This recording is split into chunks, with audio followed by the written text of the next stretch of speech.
2 semanas después de la detención de Ovidio Guzmán López el Ratón, en el operativo realizado a sangre y fuego en la sindicatura de Jesús María, la organización que dirigen sus hermanos Iván Archibaldo y Jesús Alfredo Guzmán Salazar, comenzó con la reorganización que implica tanto la recuperación de equipo perdido en la batalla contra las Fuerzas Armadas, como el reordenamiento de casinos y locales de venta de droga al menudeo. De acuerdo con reportes de la Secretaría de la Defensa Nacional, el Ratón era el encargado de la venta de drogas al menudeo en Sinaloa, particularmente en Culiacán, en donde tenía a su cargo directo más de 200 locales en el casco urbano de la ciudad, pero además también tenía a su cargo varios laboratorios de metanfetamina y fentanilo en las afueras de la ciudad, algunos de ellos desmantelados en meses pasados y que dieron pistas sobre cómo se movía tanto la gente cercana de Ovidio como él mismo. Tras el Culiacanazo 2.0 del jueves 5 de enero, las células de los Chapitos iniciaron la operación de despojar vehículos nuevos en la periferia de la capital del estado, sobre todo en la zona de la Costerita, para rearmarse con unidades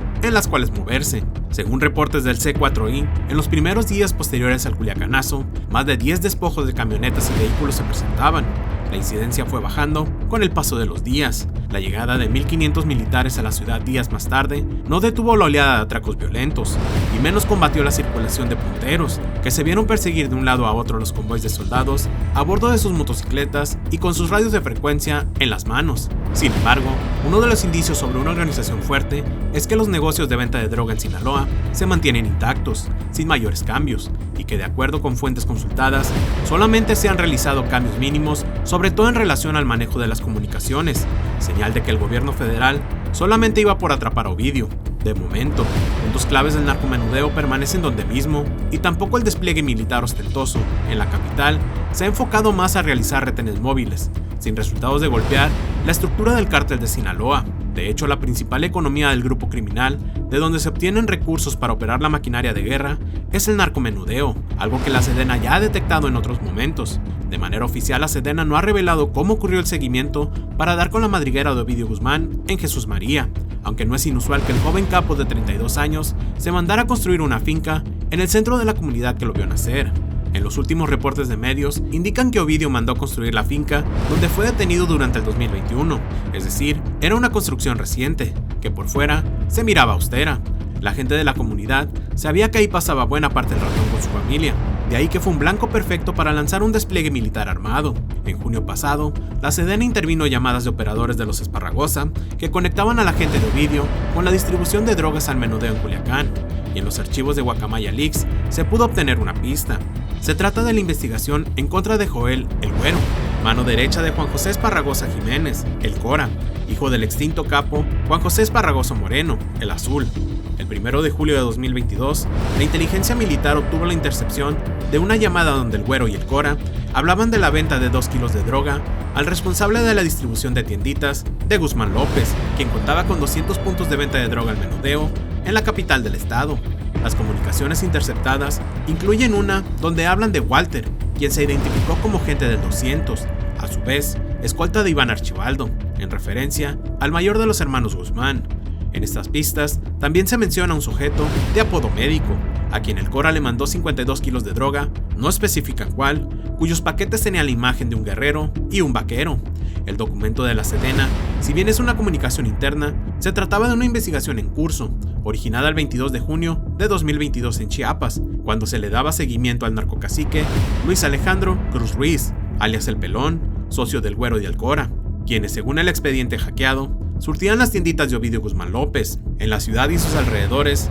era fácil detectar los convoys de Ovidio, los cuales se componían casi exclusivamente de camionetas Toyota RAV4, con protectores blindados en los quemacocos, de donde salían fusiles Barrett empotrados. Cada unidad portaba hasta torretas. De hecho, las unidades fueron vistas durante la balacera de junio de 2022 en el sector Isla Musala y Campiña, que provocó pánico en la sociedad. Estos hechos, fortuitos totalmente, derivarían el presunto congelamiento del Nini, como jefe de seguridad de la plaza. Uno de los datos que la Sedena ha tratado de ocultar después del Culiacanazo es la identidad de más de 20 sujetos detenidos durante los enfrentamientos en Jesús María. Hasta la fecha, el ejército no ha informado ni siquiera el proceso en el que se encuentran los hombres que habrían acudido al rescate del Ratón durante la madrugada del jueves 5 de enero. Diversos testimonios recogidos señalan que los Chapitos fueron capaces de movilizar a cientos de sicarios,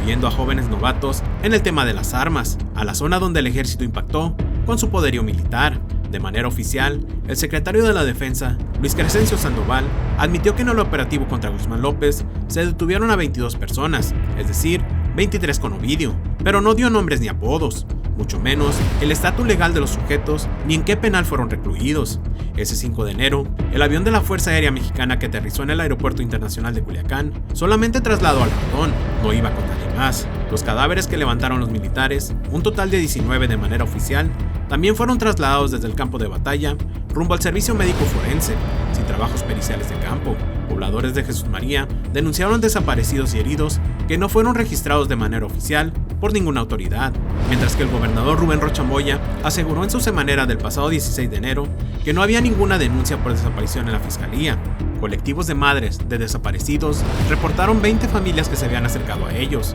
Hasta la fecha, esta situación se mantiene incógnita. De acuerdo con la periodista Anabel Hernández, esa madrugada se encontraba con Ovidio, su esposa Adriana Mesa Torres y sus 2 hijas menores de edad, cuando se desató el fuego desde los helicópteros y los militares que bajaron a rapel fueron rafagueados por el primer anillo de seguridad del ratón. Este logró escapar, pero no así su familia. La versión de la periodista señala que Guzmán López recibió una llamada de Adriana, quien le pidió que volviera por ella, por lo que Ovidio se habría entregado para salvar a su familia, tal y como lo hiciera la primera vez en octubre de 2019, ya que también estaba con su familia cuando sucedió el operativo.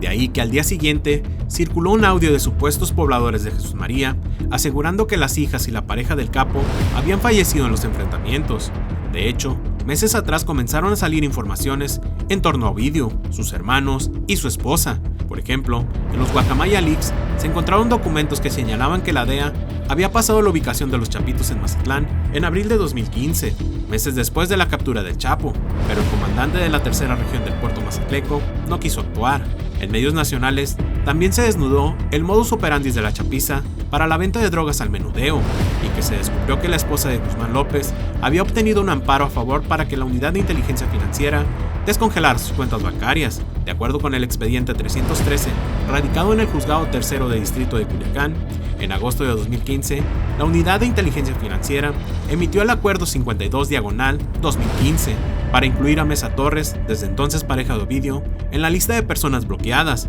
pero la defensa legal de la joven comenzó a interponer recursos de amparo. Los argumentos de la unidad para congelarla fue que Adriana era identificada como pareja del hijo del Chapo. Ella es hija de Raúl Mesa Ontiveros, el M6, un lugarteniente del cártel de Sinaloa, que fue asesinado en 2007 en el residencial Montebello de la capital sinaloense. El M6 era considerado mano derecha de Javier Torres Félix, su cuñado,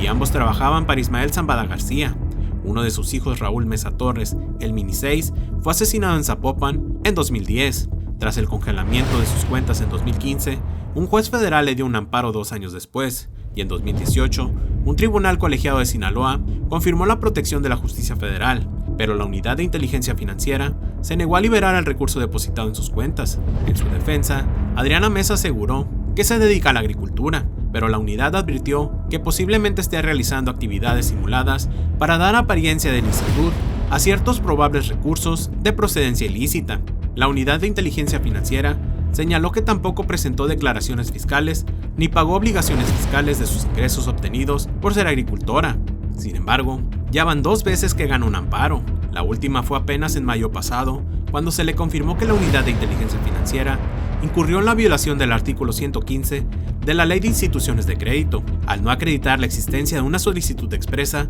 por parte de una autoridad extranjera u organismo internacional que tenga atribuciones en la materia. Además, el juez cuarto de distrito de Culiacán advirtió que Mesa Torres no está incluida en la lista de la Oficina de Control de Bienes Extranjeros. Hasta ahora, al igual que los detenidos del Culiacanazo y muchos muertos, no se informó de manera oficial cómo fue la liberación de la familia de Ovidio, que tuvo que entregarse para que nada le pasara a sus hijas y esposa.